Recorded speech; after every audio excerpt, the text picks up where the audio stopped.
Hi all. ഇന്ന് നമ്മൾ പറയാൻ പോകുന്നത് റെസിസ്റ്റേഴ്സിൻ്റെ കണക്ഷനെ പറ്റിയാണ്. രണ്ട് തരത്തിൽ റെസിസ്റ്റേഴ്സ് കണക്ട് ചെയ്യും. അതിൻ്റെ ഇക്വേഷൻസ് ഒക്കെ ഞാൻ പറഞ്ഞിട്ടുണ്ടായിരുന്നു, സീരീസ് കണക്ഷനും പാരലൽ കണക്ഷനും. ആദ്യമായിട്ട് നമുക്ക് സീരീസ് കണക്ഷൻ എന്താണെന്ന് നോക്കാം.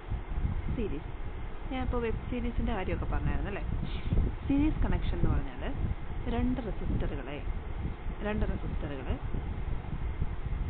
ആദ്യത്തെ റെസിസ്റ്റൻസ്, രണ്ടാമത്തെ റെസിസ്റ്റൻസ്, ഒന്ന് കഴിഞ്ഞ് അടുത്തത്, അങ്ങനെ രണ്ട് റെസിസ്റ്റൻസ് ആയിട്ട് കണക്ട് ചെയ്യുന്നതാണ് സീരീസ് കണക്ഷൻ. ഇത് R1 എന്ന് പറയുന്ന റെസിസ്റ്റർ, ഇത് R2. ഇതൊരു സർക്യൂട്ടാണ്. ഇതിലൊരു കറണ്ട് I ഫ്ലോ ചെയ്യുകയാണെന്ന് വിചാരിക്കുക. ഓക്കെ, നമുക്കറിയാവുന്ന ഒരു ഇക്വേഷൻ ഞാൻ നേരത്തെ പറഞ്ഞിട്ടുണ്ട്, Ohm's law, V = I × R. ഈ മൂന്ന് കാര്യങ്ങൾ ഇവിടെ ഉണ്ടല്ലോ. V കാണിച്ചിട്ടില്ലെന്നേ ഉള്ളൂ, പക്ഷേ കറണ്ടും റെസിസ്റ്റൻസും, കറണ്ട് ഫ്ലോ ചെയ്ത് കഴിഞ്ഞാൽ അവിടെ റെസിസ്റ്റൻസ് ഉണ്ടാവും. റെസിസ്റ്റൻസ് അല്ല, വോൾട്ടേജ് ഉണ്ടാവുമല്ലോ, പൊട്ടൻഷ്യൽ ഡിഫറൻസ് ഉണ്ടാവും. സോ ഈ മൂന്ന് ടേംസും ഉണ്ട്. നമുക്കിവിടുത്തെ ഒന്ന് നോക്കിയേ, ഈ ഫിഗറിൽ നോക്കി അറിയാം, ഈ I തന്നെയാണ് R1 കടന്നു പോകുന്നതും R2 കടന്നു പോകുന്നതും അല്ലേ. സെയിം I ആണ്, കറണ്ടിന് വ്യത്യാസമൊന്നുമില്ല. പക്ഷെ വോൾട്ടേജ് സെയിം ആണോ? അല്ല. വോൾട്ടേജ് എന്ന് പറഞ്ഞാൽ IR ആണ്. I സെയിം ആണെങ്കിലും R1ഉം R2ഉം ഡിഫറൻ്റ് ആയതുകൊണ്ട് ഇവിടെ വോൾട്ടേജ് ഡിഫറൻ്റ് ആണ്. അപ്പം ഇവിടുത്തെ വോൾട്ടേജ്, വന്ന വോൾട്ടേജ് V ആണെങ്കിൽ ഇവിടെ വന്നപ്പോൾ അത് എന്തായി കാണും? V1ഉം ഇവിടെ ആയപ്പോൾ V2 ആയിട്ടുണ്ട്.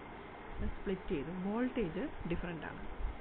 നമുക്കറിയാം V എന്ന് പറയുന്നത് I × R ആണ്. അങ്ങനെയാണെങ്കിൽ V1 എന്തായിരിക്കും?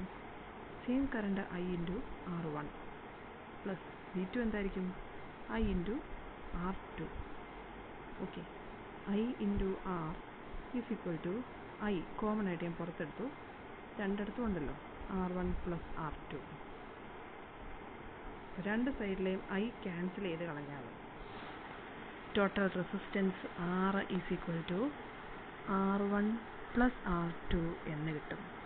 അതായത് ഈ സർക്യൂട്ട് നമ്മൾ കൺസിഡർ ചെയ്യുമ്പോൾ അവിടുത്തെ എഫക്റ്റീവ് റെസിസ്റ്റൻസ് എന്ന് പറയുന്നത് sum of the individual resistance ആയിരിക്കും. R = R1 + R2. ഇതുപോലെ N റെസിസ്റ്റേഴ്സ് ഉണ്ടെങ്കിലോ R1 + R2 + R3 + അങ്ങനെ പോകും. ഓക്കെ, അപ്പോൾ ഇവിടെ ഓർത്ത് വെക്കേണ്ട രണ്ട് കാര്യങ്ങൾ: കറണ്ട് സെയിം ആണ്, സീരീസ് കണക്ഷനിൽ കറണ്ട് സെയിം ആണ്, വോൾട്ടേജ് ഡിഫറൻ്റ് ആണ്. ഓക്കെ ആണല്ലോ. ഞാൻ അവസാനം ഇതൊരു ടേബിളായിട്ട് കൺസോളിഡേറ്റ് ചെയ്ത് തരാം. ഓക്കെ, ഇനി നെക്സ്റ്റ് പാരലൽ കണക്ഷൻ. പാരലലായിട്ട് പോവുക എന്ന് നമ്മൾ കേട്ടിട്ടില്ലേ. അതായത് കറണ്ട്, ഇവിടെ ഒരു റെസിസ്റ്റൻസ്, ഇവിടെ അടുത്ത റെസിസ്റ്റൻസ് R1 R2. കറണ്ട് ഇവിടെ ആയി വന്നേ. ഈ വന്ന കറണ്ട് ഇവിടെ വന്നപ്പോൾ എന്ത് പറ്റി? രണ്ടായിട്ട് സ്പ്ലിറ്റായി. ഇതിലെ ഒരു I1ഉം ഇതിലെ ഏതാ ഒഴുകുന്നത്? I2 ആയിട്ട് സ്പ്ലിറ്റായി. സെയിം കറണ്ട് അല്ല രണ്ടിടത്തൂടെയും പോയെ. അപ്പോൾ ഇവിടെ കറണ്ട് ഡിഫറൻ്റ് ആണ്, പക്ഷെ വോൾട്ടേജ് എന്താണ്? സെയിം ആണ്. അപ്പോൾ നമുക്ക് ഇക്വേഷൻ എഴുതാം. നമ്മുടെ ഓംസ് ലോ ഇവിടെയും വേണം കേട്ടോ. V = I × R, അത് നമ്മുടെ മനസ്സിൽ വേണം. അപ്പോൾ ഇവിടെ കറണ്ട് എന്തായി? I, ടോട്ടൽ കറണ്ട് വന്നത് I ആണ്, ബട്ട് ഇവിടെ വന്നപ്പോൾ I1 + I2 ആയി. കറണ്ട് സം ചെയ്യാം. ഓക്കെ, ഇവിടുന്ന് I എന്താണെന്ന് എഴുതിക്കേ. I = റൈറ്റ് ഹാൻഡ് സൈഡിലുള്ള I ആണ് നമുക്ക് വേണ്ടത്. അപ്പം I = ഈ ആറിനെ എങ്ങോട്ട് കൊണ്ടുവരണം? താഴേക്ക് കൊണ്ടുവരണം. അതായത് V/R. നമ്മൾ പ്രാക്ടീസ് ചെയ്ത് മാത്രമേ ഒരു ഇക്വേഷനിൽ നിന്ന് ഏതെങ്കിലും ഒരു ടേമിനെ നമുക്ക് അതിൻ്റെ വാല്യൂ കണ്ടുപിടിക്കാൻ പറ്റുള്ളൂ കേട്ടോ. ഓക്കെ, അപ്പോൾ ഈ Iക്ക് പകരം നമുക്ക് എന്ത് കൊടുക്കാം? V/R കൊടുക്കാം. V/R = I1. അപ്പോൾ എന്താണ്? I V/R ആണെങ്കിൽ I1 V/R1. വോൾട്ടേജിന് വ്യത്യാസമില്ല. Okay, R1 + V/R2. മുമ്പേ ചെയ്ത പോലെ തന്നെ ഞാൻ ചെയ്യുവാണ്. V × 1/R = ഇവിടെയും V രണ്ടിടത്തും കോമൺ ആയിട്ടുള്ളതുകൊണ്ട് V പുറത്തെടുത്തു, 1/R1 + 1/R2. ഓക്കെ, V രണ്ടിടത്തും കട്ട് ചെയ്ത് കളഞ്ഞാൽ effective resistance 1/R = 1/R1 + 1/R2. സിമ്പിളായിട്ട് ഫോർമുല എങ്കിലും അറ്റ്ലീസ്റ്റ് കാണാതെ പഠിക്കുക. ഇതെങ്ങനെയാണ് വന്നതെന്ന് ഞാൻ കാണിച്ചെന്നേ ഉള്ളൂ. Okay, 1/R is equal to 1/R1 plus 1/R2. ഇതിൽ നിന്ന് 1/Rൻ്റെ വാല്യൂ നമുക്ക് എഴുതാം. 1/R is equal to 1/R1 plus 1/R2. ഞാൻ രണ്ട് ഫ്രാക്ഷൻസിനെ എങ്ങനെ ആഡ് ചെയ്യുന്നത്? ക്രോസ് മൾട്ടിപ്ലൈ ചെയ്തിട്ട് ഡിനോമിനേറ്ററിൻ്റെ പ്രോഡക്റ്റ് ആക്കി എഴുതുക. അതായത് R2 plus R1 divided by R1 R2. ഇതാണ് 1/R. അങ്ങനെയാണെങ്കിൽ ആറിൻ്റെ വാല്യൂ എത്രയാണ്? ഇത് തിരിച്ചിടുക. R1 R2 divided by R1 plus R2. അപ്പോൾ ഒരു പാരലൽ കണക്ഷനിൽ എഫക്റ്റീവ് റെസിസ്റ്റൻസ് എത്രയായിരിക്കും? R1 R2 by R1 plus R2. Okay ആണല്ലോ. സോ ഇനി ഇത് നമ്മുടെ ടെക്സ്റ്റ് ബുക്കിലൊരു ടേബിളൊക്കെ ഉണ്ട്, സീരീസ് കണക്ഷൻ്റെയും പാരലൽ കണക്ഷൻ്റെയും. അത് നമ്മളൊന്ന് പഠിക്കണം. കാരണം അത് എക്സാമിന് ഏത് രീതി വേണമെങ്കിലും ചോദിക്കാം. ടേബിളായിട്ട് തന്നെ വേണമെങ്കിൽ ചിലപ്പോൾ ചോദിക്കാം, അല്ലെങ്കിൽ സ്റ്റേറ്റ്മെൻ്റ് ആയിട്ടോ എങ്ങനെ വേണമെങ്കിലും ചോദിക്കാം. Series, parallel. ഓക്കെ, അപ്പം നമ്മൾ പറഞ്ഞ കാര്യങ്ങൾ മാത്രമാണ് ഞാൻ ഈ ടേബിളാക്കുന്നത്. എൻ്റെ ഈ സെയിം പേജിൽ കൊള്ളുമോ എന്നറിയില്ല, എന്നാലും ശ്രമിക്കാം.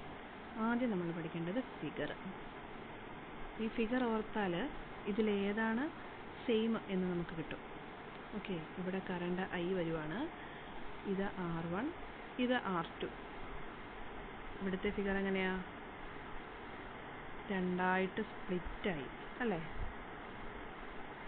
ഇത് R1, ഇത് R2. Current I. ആദ്യത്തെ കേസിൽ എഫക്റ്റീവ് റെസിസ്റ്റൻസ് എഴുതുക. ആദ്യത്തെ പോയിൻ്റാണ് R is equal to R1 plus R2. ഇവിടെയോ R. സിമ്പിളായിട്ട് പഠിക്കണമെങ്കിൽ 1/R is equal to 1/R1 plus 1/R2. Okay ആണല്ലോ. ഈ കേസിൽ റെസിസ്റ്റൻസ് ഇൻക്രീസ് ചെയ്യാണ്. എഫക്റ്റീവ് റെസിസ്റ്റൻസ് ഇൻക്രീസ്, സം എടുക്കുവാണ് അല്ലേ? ഈ കേസിൽ റെസിസ്റ്റൻസ് ഡിക്രീസ് ആണ് ചെയ്യുന്നത്. 1/R എന്നെടുത്ത് 1/R ആണ് 1/R1 പ്ലസ് 1/R2. അപ്പം 1 ഡിവൈഡഡ് ബൈ എ ക്വാണ്ടിറ്റി എന്ന് പറഞ്ഞു കഴിഞ്ഞാൽ ചെറുതായില്ലേ, അല്ലെ? കുറഞ്ഞില്ലേ? അപ്പം R ഇവിടെ എന്താണ്? ഡിക്രീസ് ചെയ്യാണ്. ഇനി കറണ്ട്, ഇവിടുത്തെ കേസിൽ കറണ്ട് എന്താണ്? ഈ I തന്നെയല്ലേ ഇവിടെയും വരുന്നത്? സോ കറണ്ട് സെയിം ആണ്. ഈ കേസിലോ കറണ്ട് എന്താണ്? ഡിഫറൻ്റ് ആണ്. Current different. അപ്പം ഓപ്പോസിറ്റ് കാര്യം അടുത്തതിന് എഴുതുക. ഇവിടെ വോൾട്ടേജ് എന്താണ്? ഡിഫറൻ്റ് ആണ്. ഇവിടെ വോൾട്ടേജ് സെയിം ആണ്. ഓക്കെയാണ്. കറണ്ട് സെയിം ഇതിലാണ്, സീരീസിൽ. അത് ഈ പടം, അതായത് ഫിഗർ ഓർക്കുവാണെങ്കിൽ നമുക്ക് പെട്ടെന്ന് നോക്കാം. കാരണം ഈ I ഇതിലേ ഇറങ്ങുന്നു, ഇതിലേ വരുന്നു. പക്ഷേ ഇവിടെ ഈ I എന്ത് സംഭവിക്കുന്നുണ്ട്? സ്പ്ലിറ്റ് ചെയ്യുന്നുണ്ട്. സോ കറണ്ട് ഡിഫറൻ്റ് ആണ്. രണ്ട് കേസിലും കറണ്ടിൻ്റെ കാര്യം മാത്രം ഓർത്ത് വെക്കുക. കറണ്ട് സെയിം ആണ് ഇവിടെ, കറണ്ട് ഡിഫറൻ്റ് ആണ് പാരലൽ. പിന്നെ ഓംസിലും അറിയാമെങ്കിൽ നമുക്ക് ഈ ഇക്വേഷനിലേക്ക് എത്താൻ പറ്റും. പിന്നെ ഇവിടെ ഏതാണ് സെയിം, ഡിഫറൻറ്റ്, ഇത്രയും കാര്യങ്ങൾ മാത്രമാണ് നമ്മുടെ ടേബിളിലും ഫില്ല് ചെയ്തേക്കുന്നത്. അപ്പോൾ ക്ലിയർ ആയല്ലോ സീരീസ് കണക്ഷനും പാരലൽ കണക്ഷനും. Okay, thank you.